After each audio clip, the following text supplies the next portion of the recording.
related to the town of Edenville. When I was younger and a kid, we used to come out here. They had concerts at the school. It was a boarding school.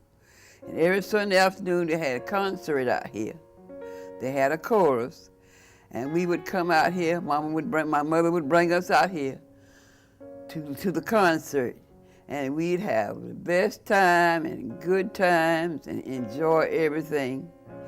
And we just had a ball.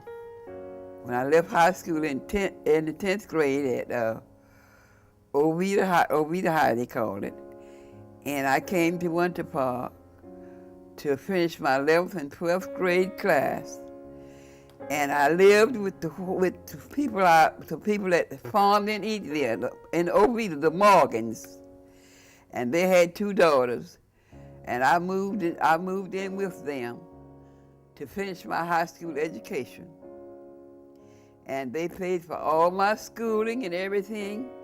And I finished high school, living in their house. And I would go to school in the daytime and go back to work at night. And that's the way I did it. And they had 2 girls. And they would, her husband would have us in the kitchen cooking. We'd do the cooking for the supper. And every day I'd come over here to school, and in the afternoon go back to work. And my salary was $10 a week. That's what I was getting. And I worked my way, I put myself through high school. And I enjoyed that. And I came out here and I stopped on the basketball team, and I had a ball. And there was a lot of girls from Oviedo that came to school out here. They were boarding out here. And we had about 5 of us girls from Oviedo. We were on the basketball team.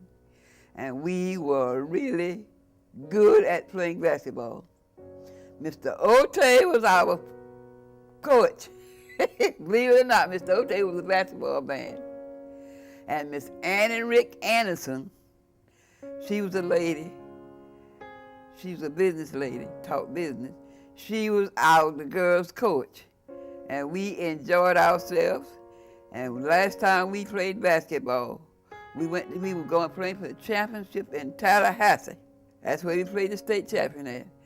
And we went all the way through, and we got to the championship game, and we were tied for the championship game. And we played 3 overtimes. And it came to the point where we had to, whoever make the last basket was the champion. And I stood halfway to court. And I made that basket from nothing but net halfway to court. And that was my end of playing basketball. Years ago, they had a sewing factory in Oviedo, where it made clothes for unfortunate people. And my mother was one of the seamstresses that they make clothes, make everything from top to bottom. My mother was one of those sewers. And so my mother, they finally closed it after the people come and get stuff for the children and things to go to school with. And so they finally closed that.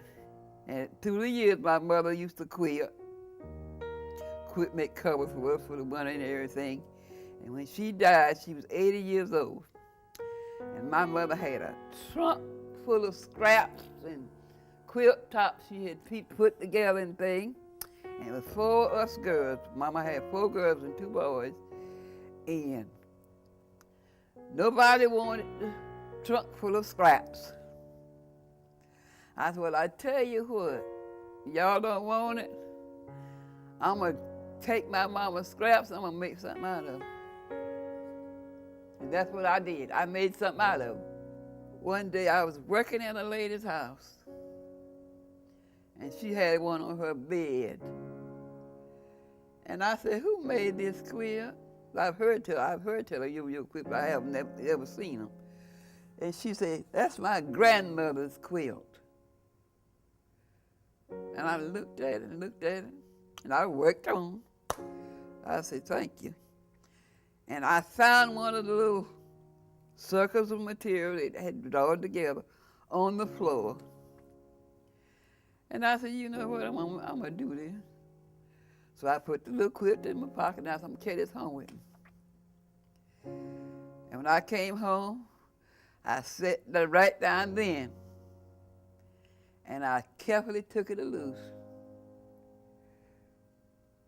I said, made a little circle of material like that, round circle of material. I said, I'm going to do this. And I sat down and I did it.